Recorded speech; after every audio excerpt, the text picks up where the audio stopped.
22, a brunette with green eyes, too young to understand the world, but she seemed wise. She made plans with her friends on the phone, but in the end he couldn't make it, so she went on her own. She spent all day at the mall shopping. He spent all day at the mall watching. He was far from the foolish type and lived a secluded life. Perfected his plans when he had nothing else to do at night. It wasn't the first time he was in this position, and it's obvious she wasn't gonna be his first victim. He sees something in her that he sees in no one else. He can't explain cause he doesn't understand himself. Chloroform in the briefcase just to be safe. He learned that was better than bashing heads with a wheel brace. She approached his direction and he had to think quick. He noticed her gold earrings and acquired a sales pitch. She was intrigued by the whole conversation as he glanced around the area, patiently waiting for the right moment. Took the innocence from her sweet face. Last thing she saw was unlocking the briefcase. His timing was perfect, it wasn't too crowded. If she got a chance, someone would have heard her if she shouted.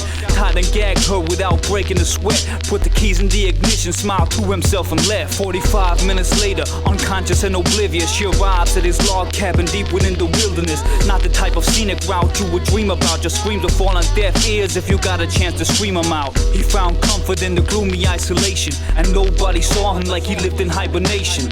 He put her down in a makeshift basement and kept her restrained in case she thought about escaping. After 6 months of unspeakable depravity, she accepted the situation and gained his trust gradually. No longer mad, unchained and ungagged, she was allowed to walk around casually.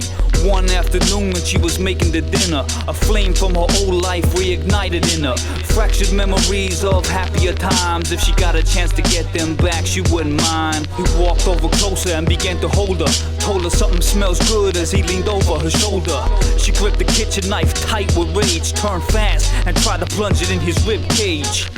She thought revenge was sweet, then she ran out the log cabin in her bare feet. But it was just a little wound, he knew this day would happen and was yet to kidnap a girl who didn't attack him. The hunt was on, but it didn't last long. This was his territory, this was where he belonged. Lying on the leaves, looking at the sky and the trees, with his hands around her neck, pinned down by his knees. It doesn't look good from this angle. He didn't loosen his grip until he knew that she was strangled. In that moment he had a sexual awakening, but to him it was more like a revelation. After her demise, it came as a surprise. She was dead, but he never felt more alive. He touched her body as he felt more aroused, pulled down his pants before ripping her blouse. He came inside as he looked in her lifeless eyes. The lust for his obsession just became justified.